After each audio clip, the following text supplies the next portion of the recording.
Good evening. Welcome to the February 20th, 2018 meeting of the Pacifica Planning Commission. I think we'll go ahead and start with a roll call. Vice Chair Cooper? Here. Chair Niblin? Here. Commissioner Clifford? Present. Commissioner Krosky? Present. Commissioner Campbell? Here. And Commissioner Stedjink and Gordon are absent. Thank you. We'll go ahead and move then to the salute to the flag. I'll ask Commissioner Cooper to lead us. I pledge allegiance to the flag of the United States of America and to the republic for which it stands, one nation, under God, indivisible, with liberty and justice for all. Thank you, Commissioner Cooper. We'll move then to administrative business, and we'll start with the approval of order of agenda. Is there a motion to approve the order of the agenda? Commissioner Cooper? I'll make a motion to approve the order of agenda. Commissioner Clifford? I'll second that. Okay, we've got a motion to second. Why don't we go ahead and vote?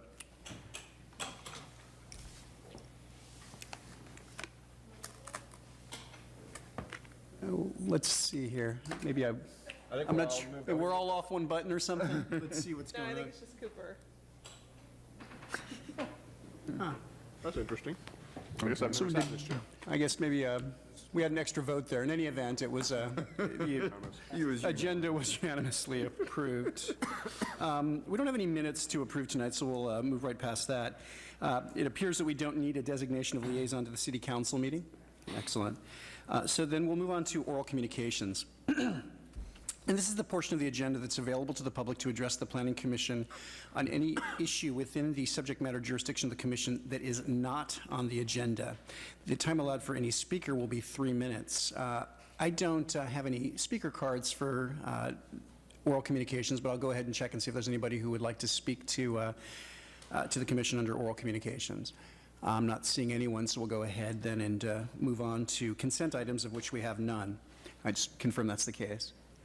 All right, so we'll then move on to our first item, which is a study session item, and this is file number 2017-041, which is a study session request filed by James O'Connell to discuss potential annexation into the City of Pacifica and re-subdivision of a portion of the Tobin Park subdivision located in unincorporated San Mateo County. The project area is located beyond the eastern terminus of Springwood Way and includes a land area of approximately 8.9 acres, various assessor parcel numbers. The applicant is considering the annexation and re-subdivision to allow construction of 11 single-family residences. This study session allows the Planning Commission to receive input from the public and provide feedback to staff and the applicant. Of course, the study session is open to the public, although it's not a public hearing, and the Planning Commission will take no formal action this evening.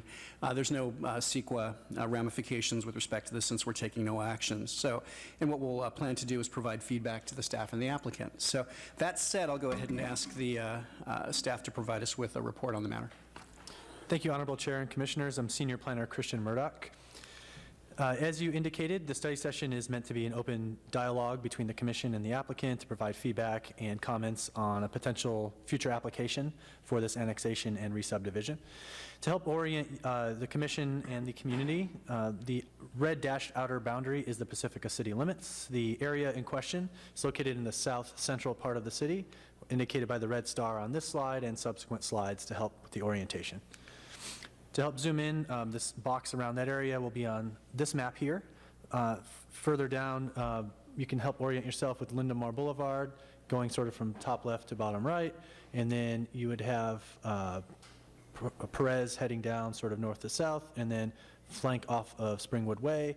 At the end of Springwood Way is the beginning of the Tobin Park subdivision, a part of which the applicant owns and is the subject of this study session.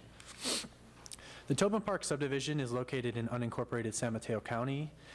It's within the sphere of influence for the City of Pacifica. The sphere of influence means an area designated by the County Local Agency Formation Commission as having the potential for urbanization during the period of the city's general plan, and therefore an area which the city has to include at least some basic land use framework to account for that.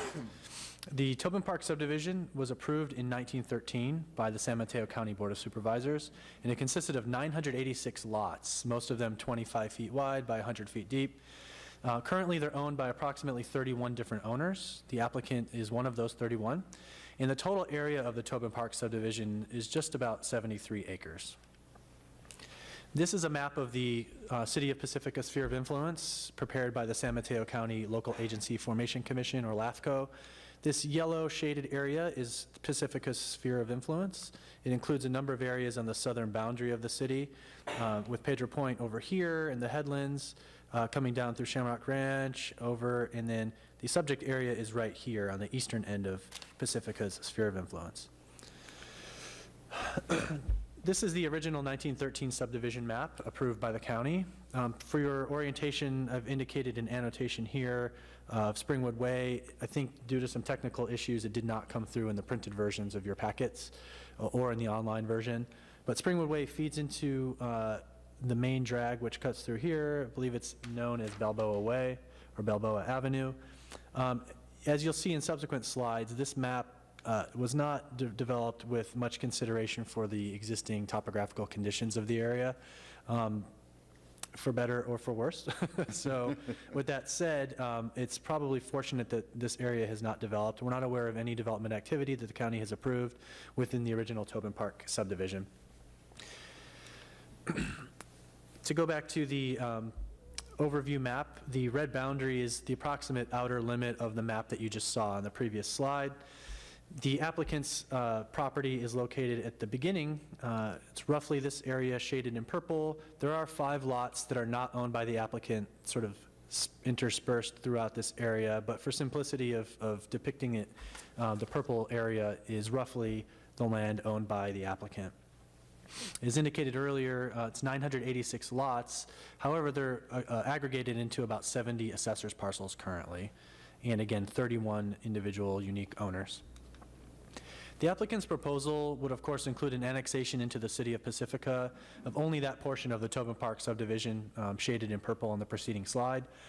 It would involve a re-subdivision of 8.9 acres owned by the applicant, which consisted of 117 lots in the original Tobin Park subdivision. And they would re-subdivide them into 11 developable lots and 1 common area lot, which would consist of the street and other infrastructure. The developable lots would range from about 19,700 square feet to about 32,500 square feet, or about 0.45 acres to 0.74 acres. The future approval and construction of 11 single-family residences would be the ultimate objective of the applicant. The applicant's proposal with respect to the annexation would be reviewed and approved by the San Mateo County LAFCO.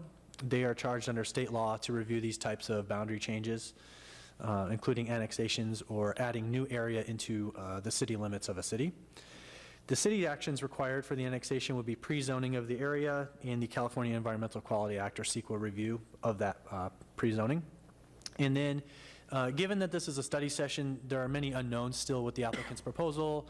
The proposal could take shape such that the applicant proposes the tentative subdivision map to be approved by the city as the annexation is ongoing, and then it would be contingent upon successful completion of the annexation and the pre-zoning and any general plan changes that would be necessary.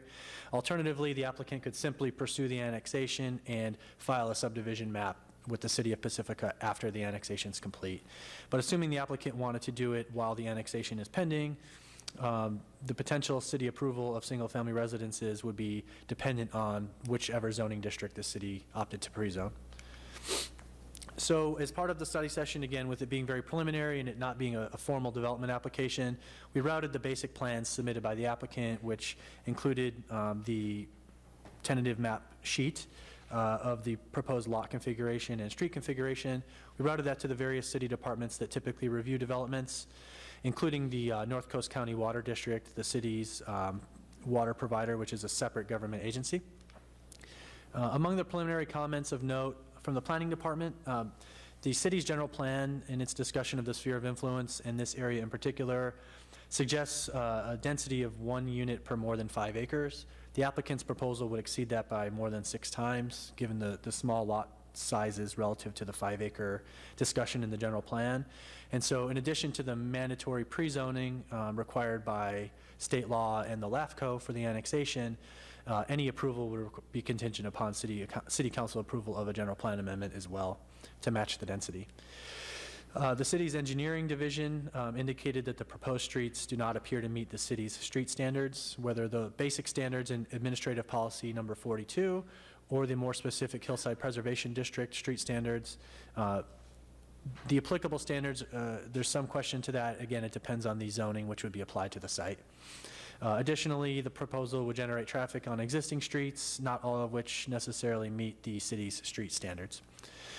The North County Fire Authority indicated as well that the streets do not meet fire code standards, and they had some concerns about some of the fire features, turning radii of the streets, street grades, and so forth. And the North Coast County Water District, the applicant would need to annex into the NCCWD as well. Given it's its own government agency, it has its own boundaries that are administered by LAFCO, and this area is also in the North Coast County Water District's sphere of influence. Regarding on-the-ground improvements, the district engineer looked at this proposal at a very basic level and indicated that it's likely to require an upgrade of existing water lines on Perez Drive, perhaps elsewhere, but at a minimum along Perez. I believe there's a 6-inch main there that would need to be upgraded probably to an 8-inch main, and a new water tank is likely to be required. This area was described as being rather distant from the other water tanks in the district system. But before they can give any refined input, they would need to do some detailed hydrology modeling. And so to help visualize, again, some of the site conditions and potential considerations or constraints, depending on your perspective, this is a map of 20-foot contour lines of the area. So you can see here with this portion where the applicant's property is, and generally throughout the Tobin Park subdivision, the topography is extremely steep. And so that would require some interesting engineering interventions and grading and so forth. The applicant has done what it can, in its opinion, to try to work with the topography, with the meandering street design and building pad locations, but there's no getting around the significant grades that exist throughout the Tobin Park subdivision. Additionally, there's a creek known as Brooks Creek running sort of across the southwest portion of the applicant's property, and would almost certainly be affected by any street construction in that area. And so that would, of course, involve other permitting agencies like the State Department of Fish and Wildlife and perhaps others. And then just to give some perspective on the transportation network here, with this being sort of in an outer area of the city, all street traffic would be required to go along Springwood Way, up Perez, and down either east or west on Rosita, and then up and out of the two main intersections, the nearest intersections with Lindemar Boulevard being Capistrano and Lindemar, which is about 0.9 miles away, and Adobe and Lindemar approximately 1.3 miles away. And I believe this is the nearest signalized intersection to exit the area. To wrap up, staff received 2 comment letters, which we've distributed to the planning commissioners. We've also provided copies in the back for public review. The letters generally had questions and concerns about the potential development, the impacts on neighborhood character, traffic, geological considerations, claims of previous landslides and so forth. Again, with this being a study session, staff has not delved into the details of those considerations at this point, but we certainly have them highlighted for us by the public comments should the applicant choose to pursue this in the future. So that concludes my presentation. Thank you. Thank you. Well, with the consent of my colleagues, again, study sessions are typically less formal than some of the other matters that we consider. I thought what I would do is sort of elicit any comment or question that we have from staff at this point, but my hope would be that it would be relatively minimal since, again, it's study session and staff hasn't, aside from putting together what I think is a very good comprehensive report at this point, hasn't delved deeply into issues. Then what we would do, I think, is open the floor to the I guess the applicant's the wrong term, but the party that's requested the study session, so that we can hear in whatever time that they believe they need to present kind of their take on things. And we could, of course, ask questions at that point, and then open it to the public for comments. And I would propose that we take 3 minutes of comment from members of the public who'd like to speak to us. But again, afford the applicant, I'll use that term loosely again, whatever time they'd like to take to present the sort of the project or the thoughts on the project. That said, are there any questions at this point for staff before we launch in? It looks like we have a couple. Commissioner Clifford. I was actually second, if you want to go ahead. Is that Commissioner Cooper? Yes. I'm sorry, I pushed this button. Hopefully that was the right one. Thank you. I got a couple questions. Thanks. Does the city have any obligation to actually do this annexation? Does this fall into something like the San Pedro Point, where, hey, if I don't annex it, they can just go ahead and develop it and then feed onto the city streets? I mean, really, what is our obligation as a city? So I think you touched on a very interesting dynamic with this project here. The simple fact that the city or the LAFCO may not approve an annexation does not mean the property could not be developed in some form. The County of San Mateo's land use regulations are rather restrictive in this area. They have a formula that essentially meets out the number of units that could be developed based on a number of considerations, primary among them being the slope of the site. So I've not gone through that analysis, and I don't believe the county has either, but there is potentially some development that could occur with or without the annexation. I'm not aware that the city has the ability to deny the annexation or stop it from happening, if that was part of your question. Right. The LAFCO determines what's appropriate based on an application for an annexation, and has certain metrics or considerations in state law that they have to make to determine whether or not the annexation should occur. If we don't annex the property, does this turn into something like Pedro Point, where the streets are really narrow and there's really just no resemblance of any city planning, or the engineer doesn't get involved? Is that what happens? Well, I think it's unlikely that something of the density or intensity of Pedro Point could occur here. I think the county's land use regulations, as I understand them, would result in a very low density of development. Right. Perhaps as low as 1 unit, if any units. But again, I'm speculating. The county has not done that analysis to my knowledge. With that said, whatever is developed there would impact the city in all of its infrastructure and Correct. services. Police, fire would obviously come from the city, given the need to respond quickly to protect health and safety. There would be impact on streets, parks, et cetera.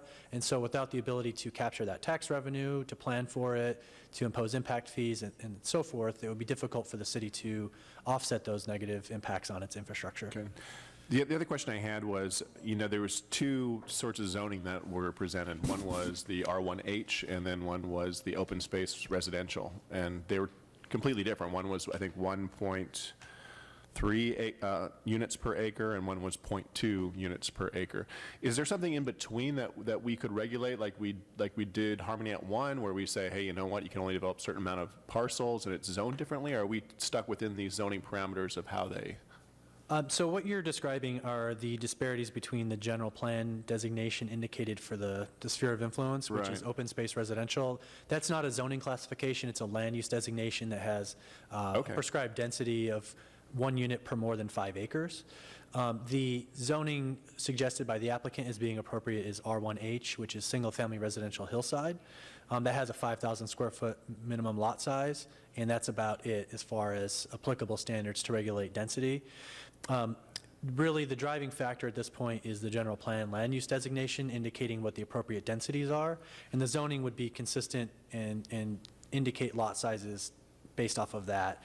The city has a slightly more intensive designation known as the very low density residential, or VLDR, which is essentially the next step up, if you will. That indicates lot sizes of half acre to 2 acres per unit. I don't have that calculation in my head of what that would be of units per acre, but that would be the next step up within the city's existing framework for land use. Okay. And I have two more. Does the applicant own any other parcels besides this one that he's requesting? I'm not aware of any other parcels owned by the applicant, but they can speak to that. Okay. And then the other one that I wanted to talk about was, this falls within the Hillside Preservation District, so I assume this goes up for vote. Is that correct, if it was to be developed or not? So this area is not within the Hillside Preservation Okay. District because it's outside the city limits. The city does not have the ability to impose zoning. Even if per we se. annex it, it doesn't become part of that? Not by default, to my knowledge. I could be wrong, but that's not an issue I've researched in depth, but I'm not aware of a mechanism where it would automatically be subject to the Hillside Preservation District. The city could include that as part of its pre-zoning, but that pre-zoning only has the effect of law upon the completion of the annexation. And so that would be one of the many considerations the city would need to make and the Planning Commission would make in its recommendation on the pre-zoning, whether R1H alone is adequate, whether it needs to be Hillside Preservation District as well, which is typically implemented as an overlay with some other type of zoning. Okay, great.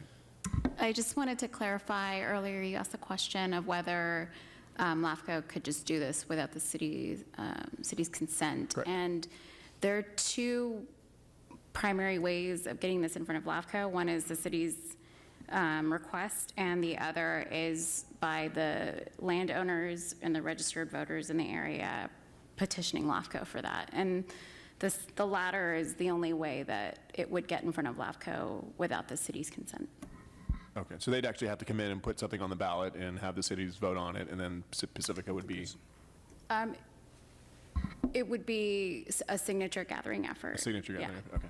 And the LAFCO has a formula provided in state law based on parcels owned and weighted assessed value, and so it's a little bit complicated to speculate, the number of individuals that would need to sign the petition to make it successful, but Right. with the applicant only having interest in its own property being annexed, they would have the overwhelming, they would meet all of the requirements to file a successful petition on that minimum requirement. Thank you. Commissioner Clifford. Well, most of my questions have already been asked and answered, but I do have a question about wastewater, and I was wondering if the city does not choose to annex the area, would we still be required to allow whatever's built up there under the county to hook up to our wastewater system, or would they have to put something else in to handle their waste? I'm not aware of a mechanism whereby the city would be obligated to provide the wastewater service. I think those outer territorial service provisions may be subject to LAFCO review as well, where a city's providing those types of services outside its city limits. But again, that's an area I'm not expert in, and so I defer to the director or to the city attorney. With respect to the infrastructure that's in the area, we do have the Deputy Director of Wastewater here, Louis Sun, should you have questions. His staff reviewed this application and indicated there appeared to be sufficient capacity for this proposal.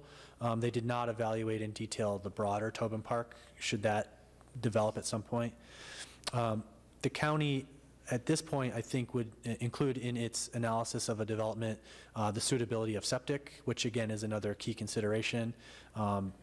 I've heard often with steep slopes, as is the case with this property, septic is not always suitable. And so to develop, it may be necessary to obtain city wastewater services. And I think that's a key consideration for the applicant wanting to annex into the city of Pacifica. Okay. Just to add on to that, so the mechanisms when a development out of an area service boundary, such as wastewater or sewer system, the mechanism is through an out-of-agency service agreement, and that is reviewed by LAFCO. And again, it's typically done when all parties are consenting and willing to provide those services. It's not mandated upon the agency that's providing the utility service. Okay, thank you. Is the wastewater person is here? Looks like he's in the wings here. So do He's out there waiting on me. you want to go ahead and restate your question? Yeah, well, I'm going to rephrase the question and add a couple pieces to it. First, my basic question is if the city is required to provide the wastewater system to an annexation that it doesn't initiate itself. And the second is I know you haven't had a lot of time to look at this, but if we annex the entire area, is our system adequate in that area or are we going to go in for a major reconstruct in that area just to be able to get the wastewater out for Tobin Park? Honorable Chair, Planning Commission members, my name is Louis Sun, Deputy Director of Public Works for Wastewater. To answer your first question, I do not believe the city is required to provide service if it's not part of the city.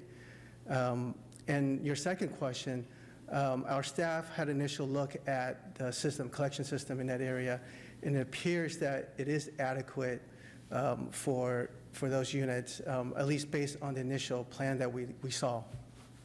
What about if the city is also, staff is put before us that we actually proceed with an annexation of the entire Tobin Parks subdivision.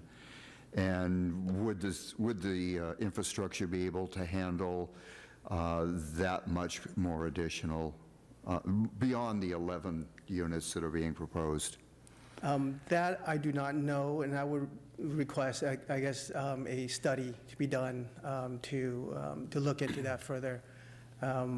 We didn't have that information, and I don't want to speculate here, but I would say that we do need to have a flow study if something like that was to happen. Okay.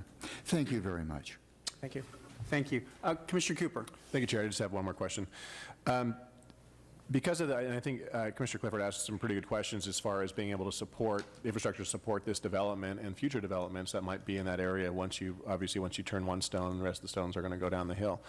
The question I would have is that if the applicant was to show that, hey, you know what, with my 11 homes, I'm not going to go over the cusp, but he's right at the cusp. Can you force him to say, well, you're kind of opening up a whole park here. We want you to improve the streets or improve the sewer main or improve the water main? So there are mechanisms that the city can employ, among them reimbursement agreements that say, there's foreseeable additional capacity that would be needed, and to avoid subsequent disruptions as each property develops and triggers an incremental additional need for infrastructure, we're going to require you to overbuild it, but we will allow you to be compensated for that overbuilding as other properties develop. There perhaps are other mechanisms as well.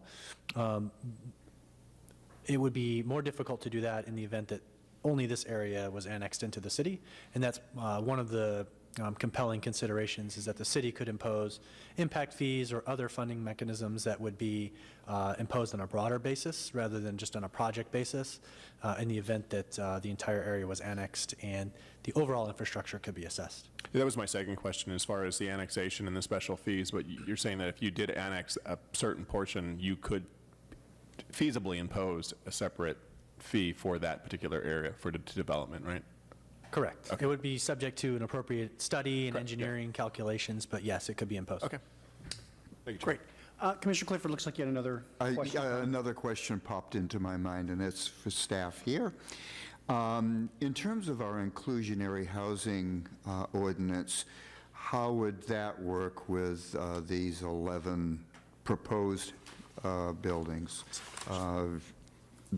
They would still have to provide inclusionary housing as part of their project, or? So the ordinance reads that the inclusionary requirements are applicable to projects creating 8 or more units or lots or parcels. And so I believe that there's an argument to be made that it could be applicable, but it has not been reviewed by legal. Okay, thank you very much.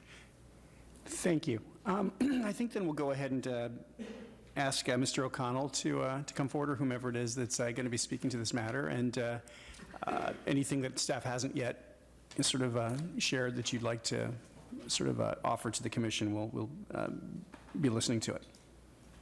Thank you. So I'm James O'Connell. I'm with Professional Land Services. I'm the civil engineer and land surveyor for the project. With me is the architect for the project, Tyne Maston from Phase 3.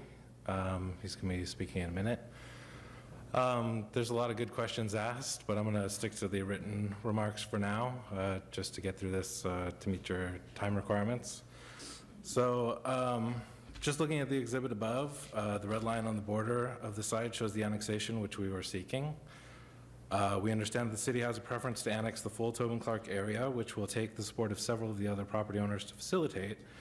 And we can definitely work with the city towards that goal, but ultimately, if the other property owners do not want to participate, we would want to proceed with this annexation as shown. As is shown, it will be sufficient to allow for the full service of the proposed parcels and also allow for the future development of the adjoining properties.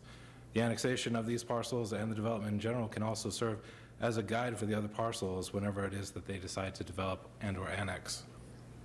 So the red line also represents a portion of several paper streets that are shown in the Tobin Clark subdivision, which we are including in the proposed parcel areas. The streets were offered for dedication through the original subdivision map, but they were not accepted. This does mean that the city could choose to accept the dedication after annexation, but in doing so, the property owners would request that the city adequately maintain the streets as is required by the acceptance.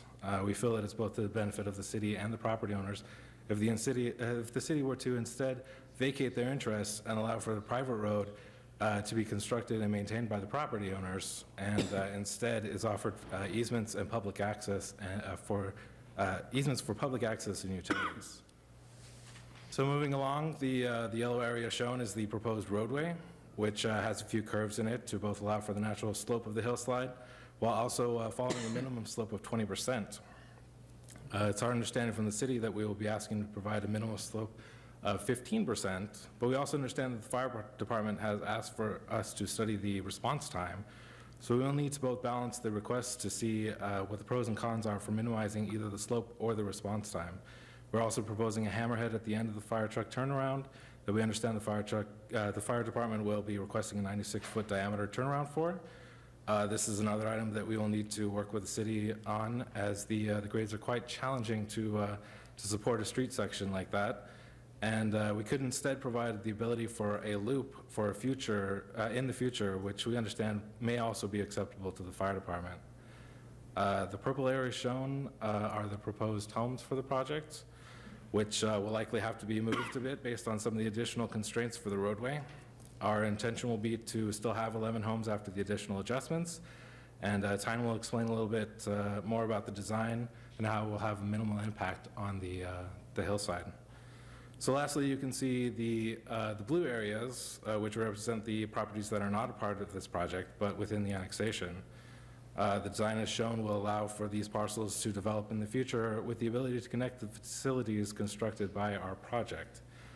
We would just want that those properties pay into the cost of the improvements as a percentage of the number of parcels when they are developed. I didn't really go into, this is a little bit off message here, I didn't really go into the utilities so much.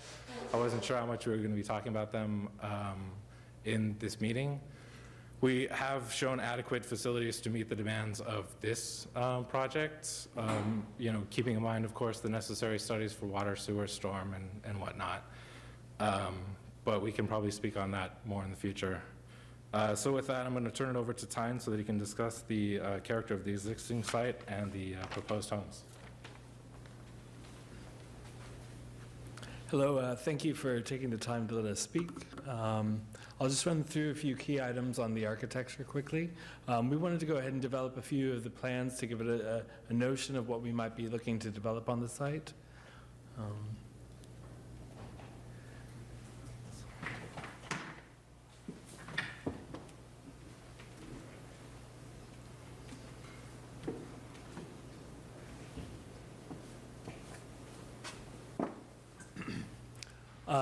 We've submitted this extensive report, but I'll just run through a few key items. Oh, this is an old report. Do you have the new one? This is an old one here.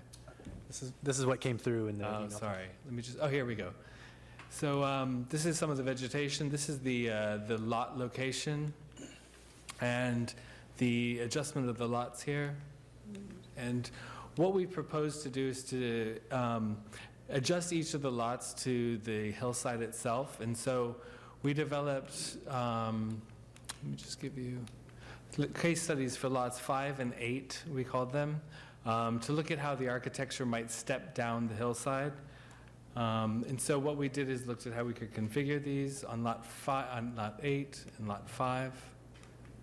And our notion was to try and create something that integrates into the existing landscape and that's quite sensitive to the kind of local landscape and also the hillside. So each lot, from our point of view, would develop in a similar way. So what we did is, rather than creating the idea that we could have a repetitive house on every single lot, is that we would have components that could be distributed across each individual lot and adjust to the landscape itself. And you can kind of see that in some of these images.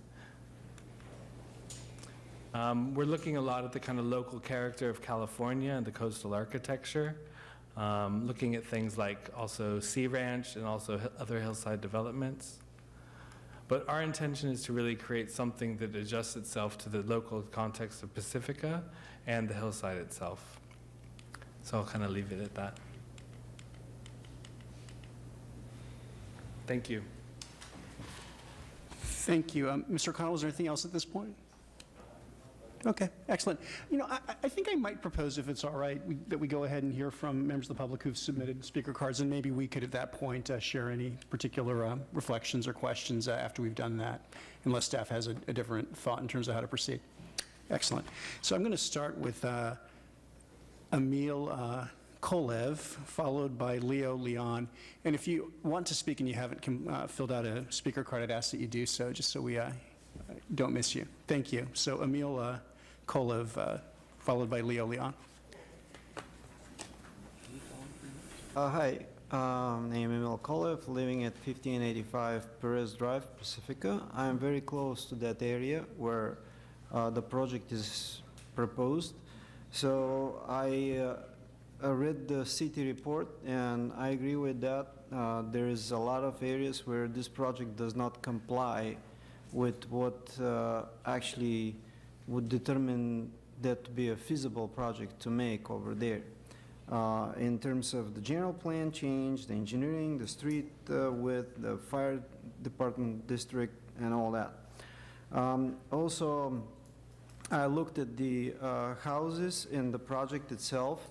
Unfortunately, it's a cheap, not complete presentation by the applicant and the materials they have been proposing over there. Houses 3, 4, 5, and 8 are about 25 to 30% slope as well, but if you compare the other houses that are like 6, 7, 8, 9, 10, 11, sorry, without 8, are about 65 to 75% slope. And that's extremely steep. The road will require excavation over parcel number 521-140. It's showing 20% slope, but on the flat is, on the top is flat, and when it goes down, it's like 60% or more. So in order to get there, they have to excavate the hill and put the dirt on top of this, right above this house that is like below it, existing. So I don't know how that's gonna work. So basically, there are like lots that are in valleys or on steep slopes that block drainage and all that. So if you do a presentation, you have to do it right. Don't put that much stuff out there, but just do it correct. The other thing that I want to say is that the housing cost, I work with building and renovation, so there is no money to be made out there. They're doing it for profit, and there is no money just because of the slope. When I built my house over there, it cost me over 30% to 40% just for site work. And my slope on the lot is like 25%. And they're talking 65 to 75% slopes. So I don't see how they're going to do it without cutting cost. And that's going to hurt the city and the environment. So pretty much,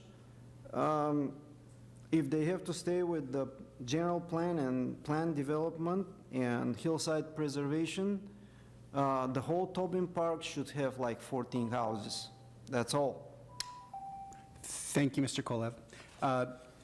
Leo Leon, followed by Gail Benjamin. Thank you, Mr. Chair. Good evening, Planning Commission. I've read the report and listened to testimony here.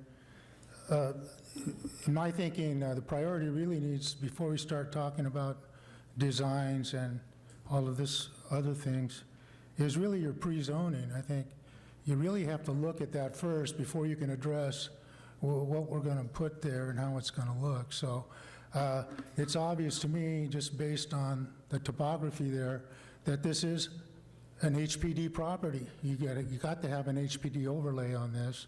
You have to have a calculation, at least to go by initially, to have some discussions with the county and with the applicant about what is allowed under HPD with that kind of designation.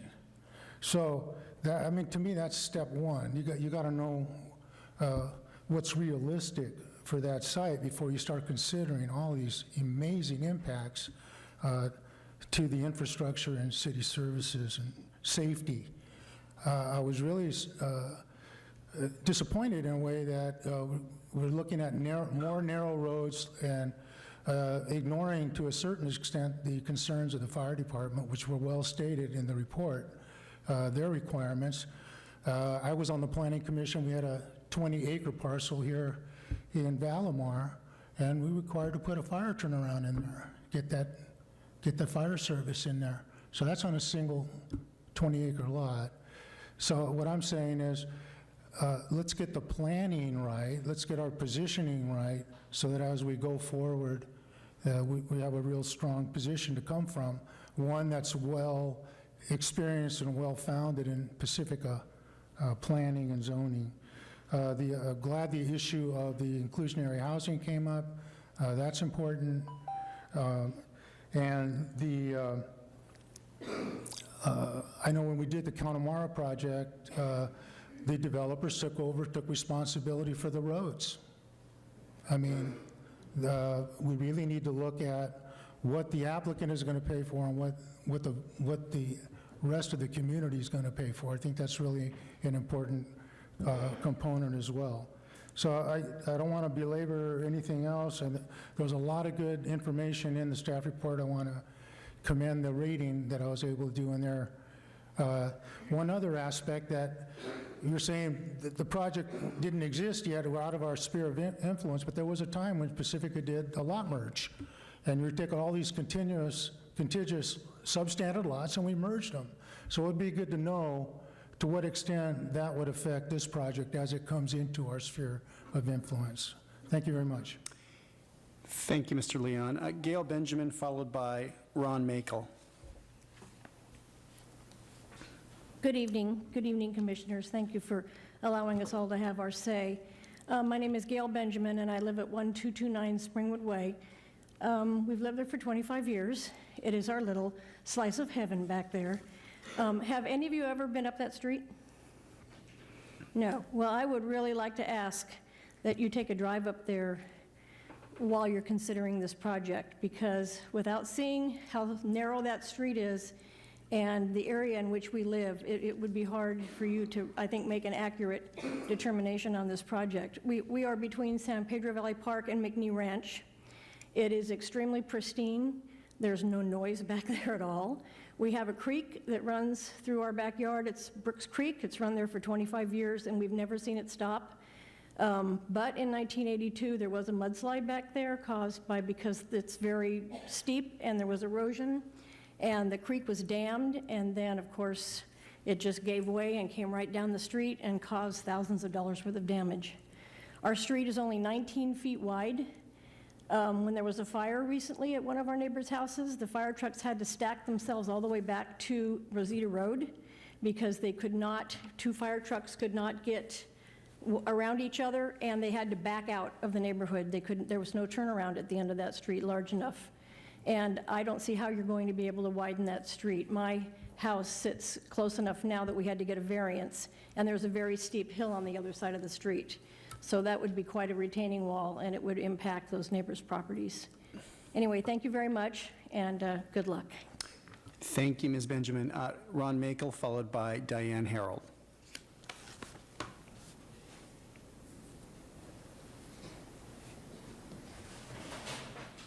Good evening, Ron Makel.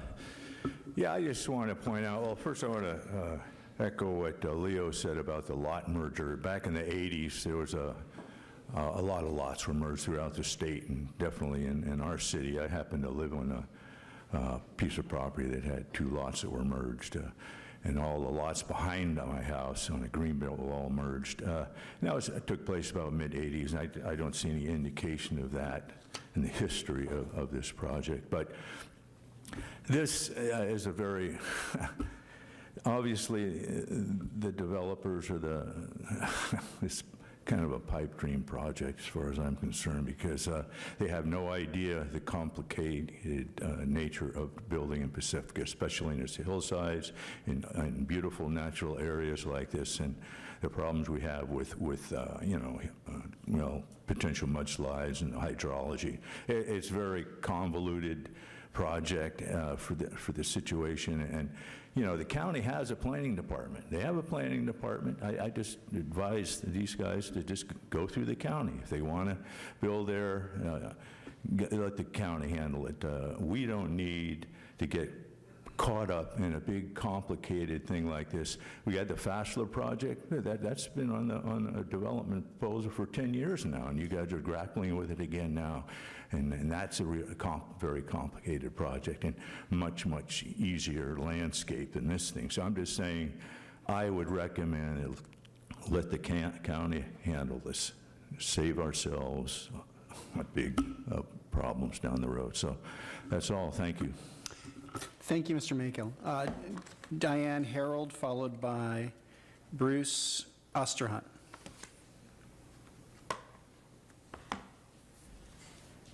Good evening, and thank you for allowing us to speak. Can you pull the mic down? Maybe pull the mic down. Thank you. I've always been very concerned around 4th of July with the many illegal explosions in our town, and have been really concerned about fire, and especially with the fires we've had in California this last year. If you look on a CAL FIRE map of San Mateo County, there will be places, not here in Pacifica, a little farther down the peninsula, that are red. But Pacifica is surrounded by a very large pink area, and I believe that's around Springwood and the valley, the parks. So if there was ever a big fire in there, there would be no access except by plane or helicopter to fight it. I just think that's a huge responsibility of the city to keep us as safe as possible and not allow an area like that to be developed when there would be no way of protecting us. The other thing is, and this is sentimental, but that area is pristine and beautiful. We have foxes through the yard, coyotes, bobcats, California salamanders. It's just beautiful, and I do urge you to walk through there. The hillside where the creek appears to run is like the draw of the mountain. I don't know how those wetlands would be addressed, ecologically or safely. So, and then one other thing, and my neighbor brought this up, they were talking about how unfortunate the Fassler project is and how it's just sitting, the land hasn't been prepared and nothing's happening. Well, if this area, I'm talking too long, I would hate for it to get started and then be left a mess. Okay. Thank you, Ms. Harold. Bruce Osterhunt, followed by Carolyn Cheng Macy. Thank you, Mr. Osterhunt. Carolyn, and again, I'm not sure I'm reading this right. And then we'll have Larry Bolander. Good evening. Thank you again for letting us have the opportunity to just share our thoughts on the project. I live at the bottom of Perez, 1419. So I'm right at the corner of Rosita and Perez. And I can tell you, just with the houses we have now, the speed of the cars as they gain momentum from the top to the bottom. When my kids were little, I left notes in everybody's mailbox, and I'm sure most of the people here got one, that said, please, please slow down, because the cars, it's not like they're speeding intentionally, but the slope is fast. So you add another 30 cars, it's going to be like a freeway. And for those of us at the bottom of the hill who either are going to have grandkids one day or have little kids, there's one house, a couple up from me, they should be able to ride their bikes and not worry about being hit by a car on the freeway in front of their home. And I think you're going to dig into people's yards to make it wide enough. There's no way you can widen the road at the top. Adding all these houses is not going to help the city. It's going to become another dead project like Fassler. The water, when we have a big rain, I don't know that anybody knows from the top of the hill, but at the bottom, I personally and the city does everything they can to clear the drains at the bottom, but I personally have rain boots and raincoat to go down and clear the bottom of leaves so that we can not have everybody on Rosita get flooded. Adding 11 more houses is not going to help that. And I have concern about the creek. You contaminate the creek up there, it ends up in the ocean. And I personally tested the water for many years for Surfrider, and all of this does impact the ocean eventually. So all of those reasons, I would like you to just stick with what our Board of Supervisors on December 15th, 1913, when they said they hereby rejected the use on behalf of the public as dedicated to public use in accordance to the resolution that they said passed. So just say no. Thank you, ma'am. Larry Bolander, followed by Katie McGee.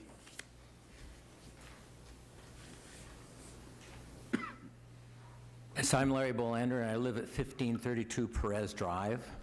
I lived there for 32, 33 years. Prior to that, I lived up in Fairmont. And one of the reasons that I moved down to Willowbrooks Estates, which is what our area is called, is because it's quiet. There's not a lot of traffic. It's a very special area. But there's a number of things that we need to talk about. Number one, the street's not wide enough. I had a little disaster at my home, and I had a pod out in front of my house for a month and a half. And because of that, there's only enough room for one car to go by. So you can imagine what the impact would be if more and more traffic coming up and down all the time.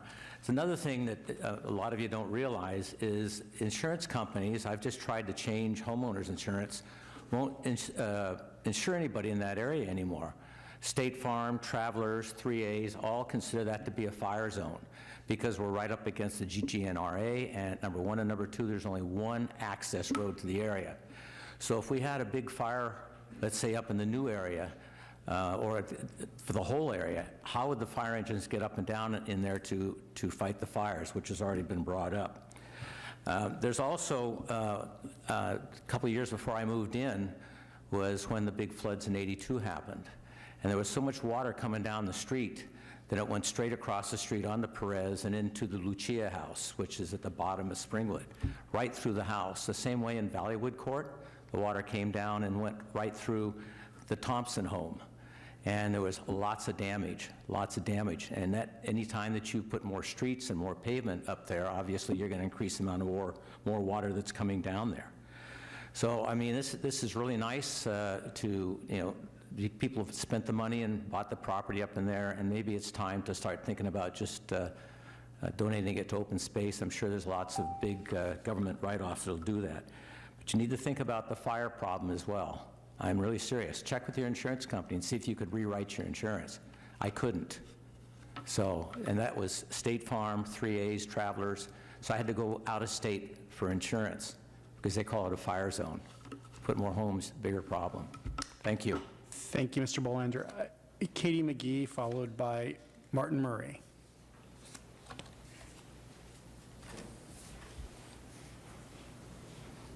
Good evening. Thanks for the chance to speak. I live around the corner on Galvez, and I walk this area regularly. And I honestly couldn't think of a less suitable location to build homes. It is, as everyone's mentioned, very pristine, open space that hasn't been touched, and it's part of a very important watershed, and it is along a ridge line, and I know the CEQA process would address all of these. I am a registered civil engineer, so just a brief review. A couple things stuck out to me from a constructability standpoint. The street design, as everyone mentioned, is very narrow. No sidewalks would be very disappointing. A 20% street grade is above anything I've ever encountered. And it's just, there's a lot of earthwork here. I mean, I see 20-foot high walls based on these contours at minimum. It's either a lot of dirt brought in or a lot of dirt excavated to be used, and then a lot of, just a lot of infrastructure required that would really, I think, take away from the beauty of what it is in that open space. And I think there's a lot of concern for building any sort of infrastructure up there. Thank you for the chance to speak. Thank you, Ms. McGee. Martin Murray, followed by Clara Lee.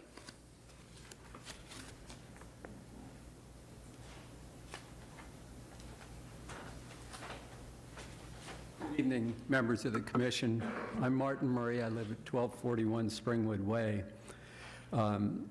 I've submitted a list of things I was going to talk about. A number have been covered by staff, so I won't deal with those today, but I'll go down a number of the things on the list. One of them that's not on the list, I've been told by contractors that a project of this size could take hundreds and hundreds of trucks that will have to go down Lindemar Boulevard, Adobe, Rosita, Perez, and then Springwood. All of those streets are in rough shape right now. To have the amount of traffic and the tonnage that it's going to take going up and down those streets is going to be a real problem for our city, for the roads. The proposed area is a narrow valley with very steep hills on both sides. The question about the Pacifica hillside ordinance has been answered. The year-round stream, it's one of the few areas in this area that has a free-flowing stream that wildlife has access to, and very few humans go in that area because it's so overgrown with vegetation that it's very difficult to get back there. And I think that's a resource that we don't want to ruin. Gail spoke about the number of and variety of animals that use that area. Excavation soils, hardscape materials will undoubtedly flow into the creek. That creek empties into San Pedro Creek. Restoration efforts on San Pedro Creek have been ongoing over decades to try to get the steelhead back into San Pedro Creek. I think this would have a devastating effect on that project, and it would bring a lot of silt and soils and perhaps toxic matters. I guess that's my time. You have another minute. Thank you. The house next door caught fire several years ago. That was mentioned, that the fire trucks had to park single file to get up that street, and I could see that they were having difficulty getting the equipment that they needed up to the fire because it had to be hand carried up there. Flood risk. During the storms of 1982, mud and debris in the area of the proposed development caused the creek to overwhelm the culvert that runs through the properties and ended up devastating the homes at the end of the street. I've submitted a letter from John Lucia, who lived at the house at the end of Springwood, and he literally had to open his front door and his back door and let the creek and the mud run through his house. I would hope that one of you could perhaps take the time to read the letter into the record that I gave to a member of staff. And that is, in fact, your time. Thank you, Mr. Murray. That's my time? Yes, sir. That was your time. Yeah, I'm sorry. If you guys, excuse me, if you members would please read the rest of the questions that I submitted to you in the papers. Excellent. I note we've got him here, and we will certainly make sure to look at him. We'll make sure that the applicant also receives a copy of it. So thank you very much. So Clara Lee, followed by Marcy Milby, who is the last person for whom I have a speaker card. Excellent. Hello, my name is Clara Lee, and thanks for giving us all a chance to speak. My fellow neighbors have brought up a lot of very good points. I personally live at 1232 Springwood Way, and I want to just basically reiterate that the parking and street situation on Springwood is really not great. It's an extremely narrow street, and right now, one side, because it's so steep, is already blocked off, and you're not allowed to park there.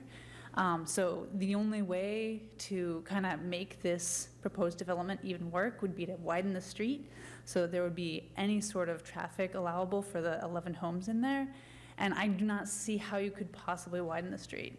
Either you'd take out one side of the street where my across the street neighbors are parking and then they have no driveways, so there's more parking issues, or you would have to basically excavate the hillside on the other side of the street, which is where my house is. And I don't see how that wouldn't bring the street down, or bring the hillside down. And also, because it's so steep, I think that would kind of entirely block off my driveway. So I'm anti that, for obvious reasons. So please just someone else said it very well, just say no. This is really not a great idea. There's no infrastructure for a variety of reasons, sewer, water, fire, and I just don't see how this could possibly not be a disaster at minimum. Thank you. Thank you, Ms. Lee. Marcy Milby is the last speaker I have a card for.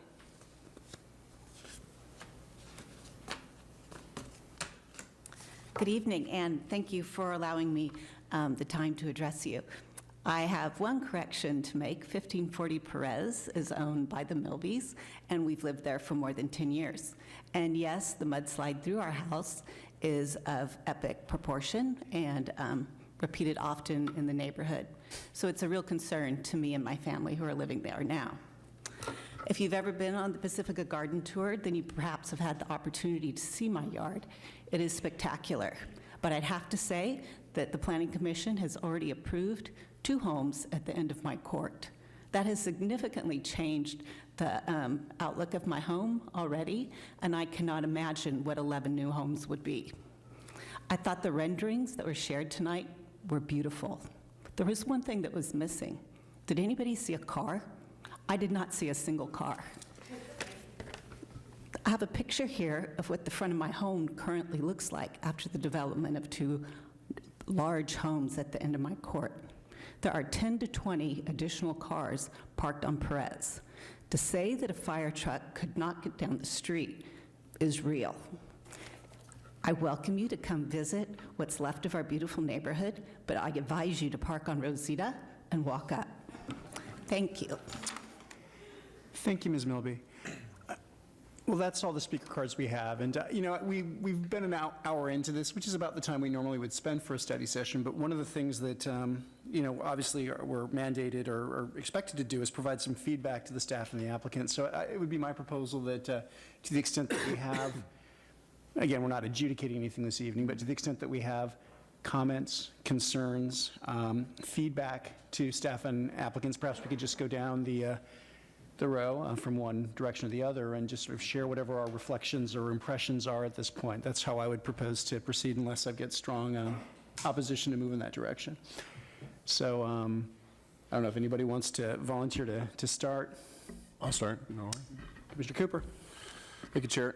Again, we're not here to say yes or say no. We're trying to be helpful to the applicant and provide our feedback to the applicant on what our concerns are. So I'm going to leave my opinions aside and simply go into some of the concerns that I have and where I could be helpful. So I think obviously the fire is a huge issue of how you get in and out of the property, so that would need to be addressed. How do you get in and out of Perez? How do you get in and out of Springwood? How do you get up to your location? So I think that's an issue that you do need to address. There was some good discussion on the zoning, on what that really looks like. I got, again, more exploration with the County of San Mateo and City of Pacifica. The creek in the wildlife corridor that's in that area, which is something that's very critical to our community, that is something that you're going to need to address. The creek is a pristine creek. It feeds San Pedro Creek watershed. It feeds the entire area, and that's one of the last creeks that we have. It's very important to our community, so if you were going to do anything, I think you need to address that in total. Not only what does it look like in its permanent configuration, but how do you accomplish what you want to accomplish without disturbing that creek? So that's going to be super important. The inclusionary housing is also an issue, so look at your quantity of your housing that you have up there and what that would require for inclusionary housing. How would you put it in? How would you fit it into your property and your site plan? The streets, it's very narrow up there. You are going to, I'm not going to say what you need to do, but you need to address that situation as far as how do you get to your property on Springwood? What does that look like? How do you negotiate with the other property owners to maybe put a wider street in there? How do you address sidewalks? All those elements. The mudslides are a huge issue. I'm an avid biker, and I bike those hills all the time. There are massive mudslides over there. So how do you address those issues from a geotechnical standpoint? What type of equipment would you need to get up there in order to drill piles or do whatever you need to do in order to do that hillside? I have seen, I think it was in Manor, they had a very large mudslide, and they actually took out the whole hillside and rebuilt it. To do that type of thing in that area is probably impractical, but again, that's something you would need to address. The traffic speeds are obviously an issue in that area, and how do you accomplish that with those added cars? How do you facilitate that traffic in that area? And then the other one's the street grade. I really don't don't think I've seen this 20% grade in Pacifica. Maybe San Pedro has some, I don't know. But that's another issue that you'd want to address. So those are my main points that I would look at to be helpful to you, is look at those main concerns. And again, I'm going to leave my opinions alone, so I just want to be more helpful than anything. Thank you, Commissioner Cooper. I'm just going to move down to Commissioner Clifford. Okay. Thank you. Well, one of my concerns would be is definitely the street. Now, my understanding is that the actual right-of-way is 40 feet, but they've got a 19-foot wide road. Is that correct? I'd have to flip back to the staff report, but I believe that's correct if you're stating those figures from the report. Yes. Yeah, so I was taking them from this report. But having that larger right-of-way doesn't necessarily mean it's buildable out to the full 40 feet because of the topography. But the potential development needs to address the idea that fire trucks have to be able to get up and down that hill. People have to be able to get up and down that hill. And in terms of the fire concerns up there, I really think that they should be looking at putting in high-pressure water lines for their hydrants, not just the standard water lines, but high-pressure water lines. San Francisco is now looking into doing that with both the Richmond District and the Sunset District. They looked at their water lines to their hydrants and said they're not adequate. If we have a major fire here, we don't have enough high-pressure water, and if we're going to do a wilderness urban interface, we really need to be able to get in there and put a fire out if it happens. So that's, and also in terms of the zoning, I would absolutely want to see an HPD overlay on this project coming forward. And I'll leave it at that. Thank you, sir. Commissioner Kraske. Yes. I'd like to thank the public for coming out tonight and providing valuable feedback. It's always great to have public participation. I think I generally agree with my fellow commissioners. This project is worrisome on a number of levels. Obviously, the fire zone, hydrology, and the general traffic flow is concerning. So I do not think that this project would be really feasible based on the information that I've seen tonight. Thank you. Commissioner Campbell. I'd be curious to see more explanation of the wastewater capacity for the 11 units. I, too, would be in favor of an HPD overlay analysis. I don't see a reason yet to deviate from the general plan density requirement, the existing one. Sidewalks is a concern. I think that we definitely need sidewalks for kid and pedestrian safety up there. The fire turnaround, I was around when we approved the 20-acre site in Valimar and required a fire turnaround for that homeowner. And fair is fair. You know, that's up on the hillside with fire danger, and I think that we'd require the same thing here. I don't see why we wouldn't. 20% grade is, speakers mentioned that, and that seems substantial, to say the least. I'd be interested in the city impact fees, a discussion of that, and how that's going to take into account the rest of Tobin Park, should that be developed. And I think that's my concerns there. Thank you. And I guess I'd characterize myself as kind of eternally an optimist, but I do have to say that the various concerns that my fellow commissioners have raised are things that I think are very worthy of further analysis. We need further analysis on it. I think, like Commissioner Campbell, I would need to see a pretty good justification or analysis of why it is that we would deviate from what there is currently stated in the city as a general plan regarding density and the way that the land use designation. So I need to have a better understanding of what rationale we'd be applying for deviating from that. I was very concerned about listening to, in particular from the public, sort of the various comments on the width of the street and the substandard nature of the street there, and how it is that we would be pushing through more traffic, in particular emergency response traffic, but more traffic generally. 11 homes, I don't know if that represents 20 or 30 trips. I'd want to, I don't know if a traffic study would be appropriate, but a better understanding, frankly, of how those streets are going to accommodate traffic on an ongoing basis. And particularly, some folks made reference to construction and sort of the notion of all these trucks. I'm envisioning a lot of cut and fill. I might be wrong about that, but a lot of cut and fill for a project like this. And getting equipment up in there just feasibly, I'd be very concerned about. I know that's more of a construction-related impact, but of concern, and certainly I'd be very interested in knowing more about the biological impacts. A lot said about sort of the biological diversity up there in the creek, and I'd want to know more about how this project would affect both at the construction and sort of at the long-term level, things like that. So those are just some concerns I have at this point. Putting aside, again, the other things that have been mentioned that I think are all on point, fire hazard and things like that. So I think that's the extent of our feedback at this point. I don't know if staff has any other comments or things to say by way of closing this matter out.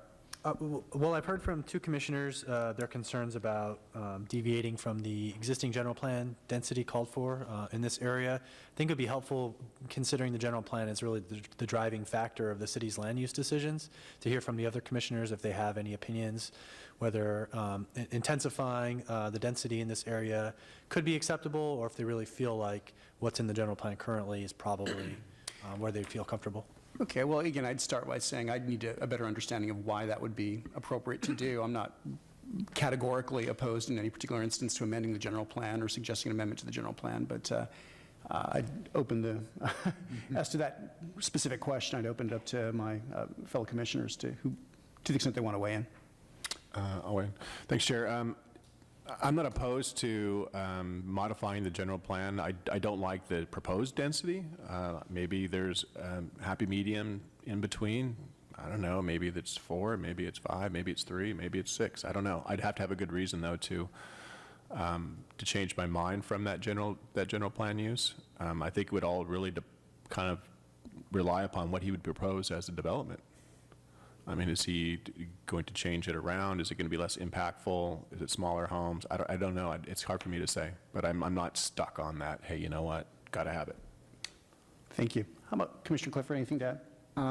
Yeah, if I remember correctly from the report, that we were looking at 6 times the. That's right. And I would like to see that less than 6 times the density. I'm not comfortable with changing it to that great a degree. Thank you, Commissioner Clifford. Commissioner Kraske, anything further to say on that point? Nope. Okay, thank you. Commissioner Campbell? Yeah, I just want to reiterate again that I'm not seeing the need for that deviation at this point. It would need further explanation. Kind of like you, Chair Neblin, I'm not going to categorically say no, but see it. And while I've got the mic, I want to also echo what the Chair Neblin mentioned about traffic, and I didn't mention that, but that's also a big concern for me in the roadway width. I just don't see it working on the plans that are before us tonight. Thank you. Well, I think that's all of it.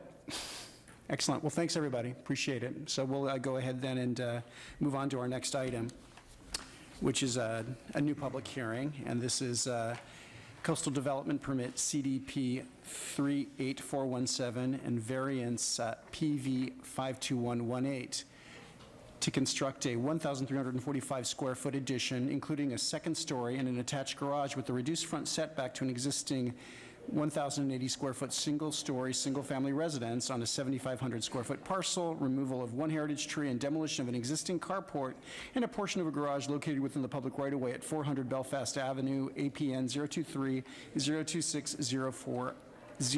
The recommended CEQA action is Class 1 and 3 categorically exempt. And the recommended action is to approve as conditioned. I'll take a staff report. Good evening, Planning And Commissioner. if I might, I would ask folks to go ahead and take their conversations outside if we could. Thank you.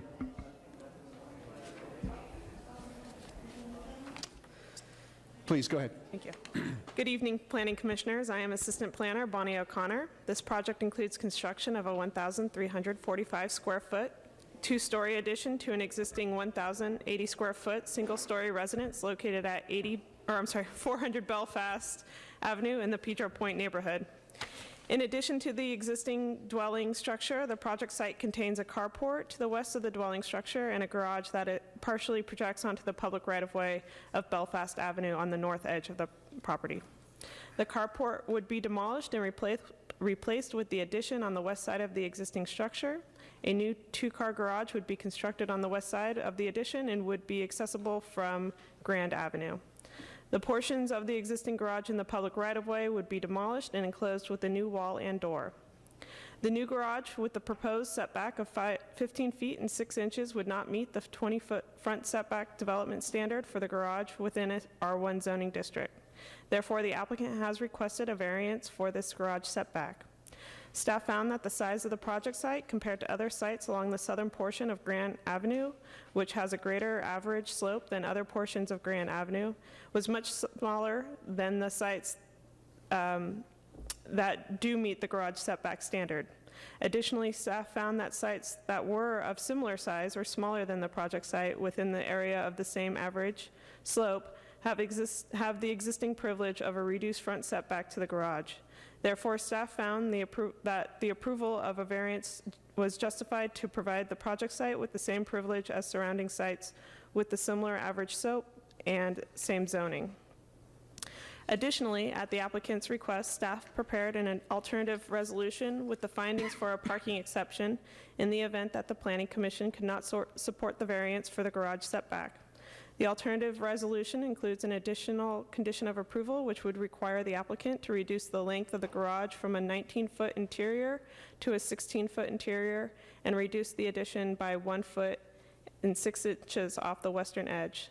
The reduced length of the garage is consistent with the city's compact parking space length dimension. The revision would allow a slight shift in the design to meet the 20-foot garage setback. However, as a result of the reduced garage size, a parking exemption would need to be approved. Staff found that based on the site topography, the existing location of the dwelling structure, and the proposed project, that the project was nearly in compliance with the parking requirements as is reasonably possible. Staff recommends that the Planning Commission find the project exempt under the California Environmental Quality Act and approve the coastal development permit with the variance for the reduced garage setback, or alternatively deny the variance and approve the coastal development permit with the parking exception for the compact garage dimension. Thank you. Thanks, Ms. O'Connor. Are there any questions for staff at this point? Commissioner Cooper.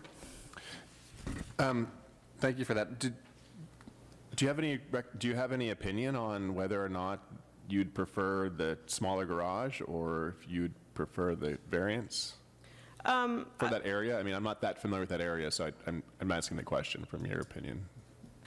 From my opinion, the garage, the 16-foot depth garage is small, and it may not accommodate every car. So keeping in mind future owners of this property, it may not suit them well.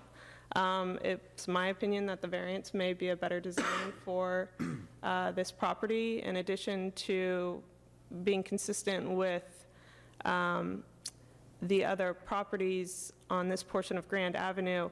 it is also already set back from the developed portion of the street. So the fact that the garage may be a little closer to the property line, it's still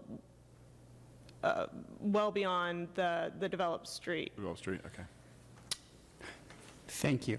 I don't see any other lights, so I'm going to go ahead and move on to the public hearing aspect of this matter and ask the applicant if the applicant has anything they want to present to the commission with respect to this matter. Al, thank you for letting me speak. My name's Andrew Storr. I was one of the designers on this project. I just wanted to give a little more backstory on the design and why we did some of the things for this project. So the topography of this site is very steep in the southeast corner, and there's not much building area because there's an existing non-conforming deck that's on the property that we wanted to keep. And really the only area to build was in the existing carport area. So by demolishing the carport area, we figured that and the other aspect was views is sensitive. We're very sensitive to views in this area. So we know that there's a neighbor right behind us where above the existing carport. So we didn't want to do a two-story addition on that side of the property. So we placed the entire second-story addition over the existing house, which backs up to basically a wall of trees, so it wouldn't be affecting any neighbors that are beyond that wall of trees. And we wanted to keep our roof lines very minimal in front of our neighbor that's above us.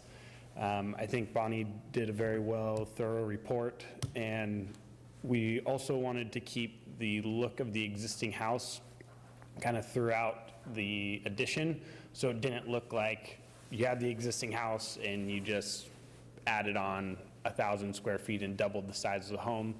So I think with our simplistic roof lines on the single-story addition, we have a low roof line, which helps our neighbors and their views, and we put most of the massing over the existing house. And I think that's all I have to add to Bonnie's report. Thank you, Mr. Shore. Were there any comments or questions at this point? Commissioner Cooper. Of the two options for the garage, which one do you prefer? The larger garage with the variance, only due to the ability for our clients to get a bigger car if they want to expand the family. I think the smaller garage limits them, and if they do decide to get a larger car, that's just one more car on the street. So we're really trying to put as large of a garage as possible without asking for too much on the variance. So we figured 20 feet, we're about a 4.5 feet over, or 3.5 feet over the 20-foot setback, which I think the cost benefit of, well, if I gain these 3 feet, I could put a larger car in the garage and not put it out on the street. So the larger garage is what we would be pushing for. Thank you, Mr. Shore. I don't see any other lights at this point. I would, if I had any speaker cards, I would go ahead and invite folks to come forward to speak. I don't see any speaker cards, so I think what I'm going to do then is go ahead and close the public hearing and bring the matter back to the commission for comment deliberation. I don't know if anybody wants to lead off. Commissioner Clifford, you were first to light. I am quick tonight.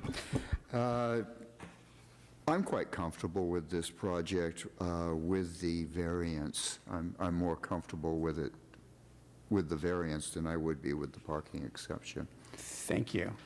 Commissioner Clifford, did you have anything you wanted to add? I'm sorry, Commissioner Campbell. I usually sit down. I'm usually down there.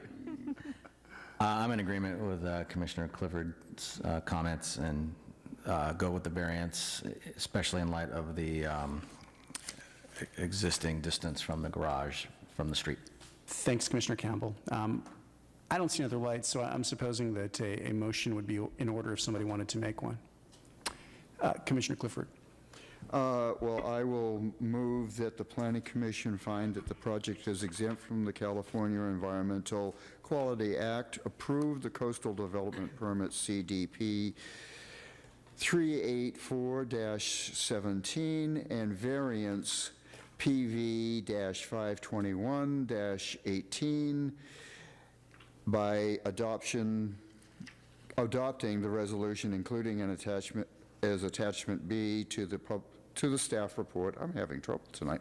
The staff report, including conditions of approval in Exhibit A to the resolution, and incorporate all maps and testimony in the record by reference. Thank you. Commissioner Campbell, did you want to second that? I'll second that. Excellent. So I've got a motion to second. Go ahead and vote. Oops, I'm sorry. Okay, well, that's unanimously approved. Thank you very much. Okay, it looks like we have one other item, and if I'm reading this correctly, this application has been withdrawn. Is it, do we need to go ahead and introduce this? No action needed. It was on the agenda because it was noticed and it was subsequently withdrawn. Okay, excellent. So I'm just going to go ahead and skip over that item then and move then to commission communications. Do we have any commission communications? Commissioner Clifford, I'll let you go ahead and go first. Okay. Just wanted to communicate that since I left the last meeting early, I wasn't able to let you know that I did go to the City Council meeting for the Library Advisory Committee, and that's moving forward. And well, thank you so much for letting us know, and thank you for your service on that committee. Commissioner Cooper. Thank you, Chair. I did go to the City Council meeting on that residential 6-unit. They didn't have any questions. They had the same concerns we did, but they didn't have any other concerns. And this is my last meeting. I'm not going to run for the next term, so I'm going to take a little break. So it was a pleasure, though. I really enjoyed my time. Wow. Well, I feel compelled to say something. I mean, this is, and I just.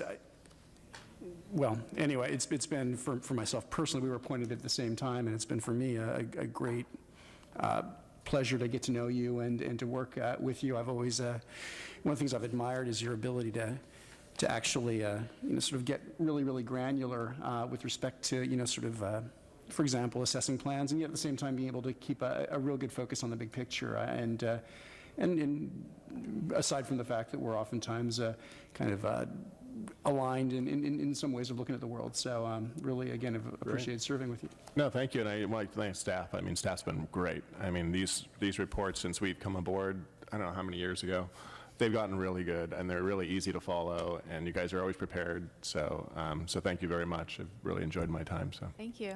I had a follow-up question for you. I don't mean to put you on the spot, but is this your last meeting, or are you this is my last meeting because I think my term's up end of February. You can continue to serve until you're replaced. So, you don't need to tell me now. He was so definite about you can't leave. last meeting. So let me know if... okay, I'll let you know. Yeah. Excellent. I don't want to acknowledge that he's leaving quite yet, so I hope he stays until I understand if you don't. If you do, if this is your last meeting, it's been a pleasure serving with you, and really, really enjoyed. I hope you. Did you ask for more pay? Really like you to stay. Double your salary. Yeah, double the seat cushions. Excellent. Well, wow. Gee. We'll move on then to staff communications. I just wanted to report that 674 Corona was appealed. So we have not set a hearing date yet, but we will let you know. And the reason why Christian left is that on February 10th, he and his wife welcomed their first child, a boy named Emery. Oh, sweet. 7 pounds, 14 ounces. Everybody's doing great. And he needed to go home. Fantastic. That's great. That's great. Great news. That takes us then to adjournment. Do I have a motion to adjourn? I'll move to adjourn if no one else does. Commissioner Clifford, is that a motion to adjourn? I move that we adjourn. I'll second that. Okay. Unanimously approved. We're adjourned.